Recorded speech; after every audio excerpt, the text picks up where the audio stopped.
Kama mnavyofahamu, tarehe 5 mwezi wa 7 kulikuwa na uchaguzi wa TOC, na katika uchaguzi ule nikatangazwa kwamba mimi nimepita kuwa rais wa TOC nikiwa pamoja na wajumbe wenzangu wengine wa kamati ya utendaji. Tarehe 6 tuliapishwa na kuahidi kuilinda na kuitetea katiba ya TOC. Lakini kama mnavyofahamu, kuanzia wakati ule kumekuwa na sintofahamu na sakata la nani ni rais anatambulika kwenye mamlaka za ndani na nani anatambulika kwenye mamlaka za kimataifa. Sasa yako mengi ambayo yameendelea likachelewesha na shughuli nyingine. Sasa wakati sakata hilo likiendelea la nani anatambulika kwenye mamlaka za ndani au za kimataifa, nilipata nafasi ya kuipitia kwa kina katiba ya TOC toleo la mwaka 2026 na kubaini kwa sasa changamoto iliyopo ndani ya katiba hiyo, kwa maana katiba ya Kamati ya Olympic Tanzania ni kubwa zaidi ya hiyo ya utambulisho. Kimsingi, baada ya kuipitia katiba kwa makini, nimebaini changamoto zifuatazo: kwamba wanachama wa TOC walio wengi na hata sisi tuliokuwa wagombea wa uongozi wakati wa uchaguzi wa 26 hatukuwa tumeisoma na kuielewa kikamilifu au kusoma na kuelewa kikamilifu baadhi ya vifungu vya katiba, changamoto ambayo imepelekea wapiga kura karibu ya 50% wasio halali kushiriki kwenye mkutano mkuu wa uchaguzi. Katiba ya TOC toleo la 2026 haijazingatia maslahi ya wanamichezo wa pande zote mbili za muungano, ama kwa bahati mbaya kutojua au ugumu wa lugha iliyotumika kwenye katiba hiyo. Kama mnavyojua, katiba zinaandikwa kisheria, si ndio? Na bahati nzuri pia katiba pia iko kwenye lugha ya Kiingereza. Sasa inawezekana tulisoma lakini hatukuwa tumefanya nini? Tumeielewa kwa undani kwa sababu ya namna lugha ilivyotumika.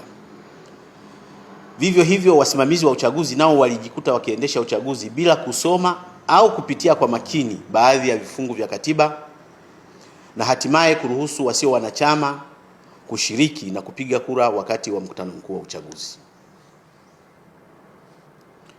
Kwa uchambuzi wa kawaida, inaweza kuelezwa kuwa uchaguzi wa TOC mwaka 2026 ulifanyika kwa mazoea na sio kwa misingi ya katiba ya TOC toleo la 2026. Msingi wa maelezo haya unatokana na tafsiri ya ibara ya 9 ya katiba ya TOC inayohusu wanachama, ambayo inaeleza kama ifuatavyo. Ibara ya 9 inayohusu wanachama inasema hivi: ili kutambulika na TOC na kukubalika kuwa mwanachama wake, chama cha kitaifa au shirikisho lazima liwe linaendesha shughuli maalum halisi na endelevu za michezo, kuandaa mashindano ya kitaifa, kushiriki katika mashindano ya kikanda, ya bara na ya dunia, iwe limejiunga na shirikisho la kimataifa linalotambulika na IOC na liongozwe na kutimiza masharti yote ya hati kwa maana ya katiba ya Olympic Charter, pamoja na kanuni zake au kanuni za International Federation husika, kwa maana shirikisho la mchezo husika wa kimataifa. Sasa kifungu kidogo cha 9.2 kinasema hivi. Kifungu cha 9.2 kinasema hivi: kwa mujibu wa hati au katiba ya Olympic, TOC itaundwa na 9.2.1. Kifungu kidogo cha 9.2.1 kinasema wanachama wote wa IOC waliopo Tanzania, ikiwa wapo ambao watakuwa wanachama wa wadhifa, that is ex officio, wenye haki ya kupiga kura katika mkutano mkuu wa TOC na kamati ya utendaji. 9.2.2 kinasema hivi: vyama au shirikisho, vyama vyote vya kitaifa vilivyojiunga, yani wale watakubalika na TOC kwa maana kuwa wanachama wa TOC, vyama vyote vya kitaifa vilivyojiunga na shirikisho la kimataifa kwa maana International Federation au mashirikisho ya michezo ya kimataifa linalosimamia michezo iliyojumuishwa kwenye mpango wa michezo ya Olympic au wawakilishi wao wenye kura moja kila mmoja. Vyama au shirikisho hilo lazima mara zote viunde wengi wa wapiga kura wa TOC kama ilivyotajwa katika ibara ya 941 hapa chini. Nadhani nimeeleweka hiyo. Naomba niirudie. Ni muhimu sana. Vyama vyote vya kitaifa vilivyojiunga na shirikisho la kimataifa linalosimamia michezo, yani kwa mfano riadha wamejiunga na World Athletics, si ndio shirikisho la kimataifa la riadha? Nasimamia michezo iliyojumuishwa kwenye mpango wa michezo ya Olimpiki, au wawakilishi wao wenye kura moja kila mmoja. Kwa maana riadha wana kura moja, walioshirikishwa kwenye shirikisho la nini? La kimataifa. Vyama hivi lazima mara zote viunde wengi wapiga kura. Kifungu kidogo cha 924 kinasema hivi: vyama vya kitaifa vilivyojiunga na international federations zinazokubalika na IOC ambavyo michezo yake haijajumuishwa kwenye mpango wa michezo ya Olimpiki. Kwa mfano netball, si ndio? Netball wanaweza wakawa wanachama wa TOC pamoja na kwamba wao si mchezo yao netball hauchezwi kwenye michezo ya Olimpiki. Ndio maana yake hapa. Na vikiwa na kura moja kila moja. Mpaka hapo tumeelewana?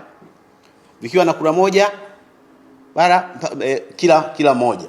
Kwa maana kama ni Chaneta na vingine vingi ambavyo michezo yake haichezwi kwenye Olympic, wakiwa wanachama katiba hii inasema wawe na kura moja kila moja.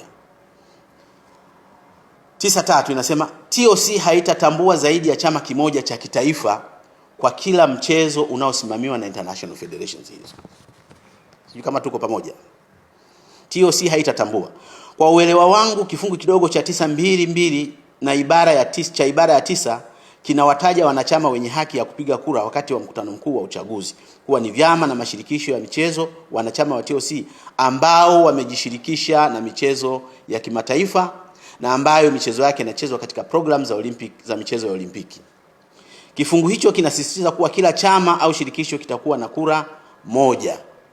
Vivyo hivyo kifungu kidogo cha 924 kinazungumzia chama au shirikisho wanachama wa TOC na ambao michezo yake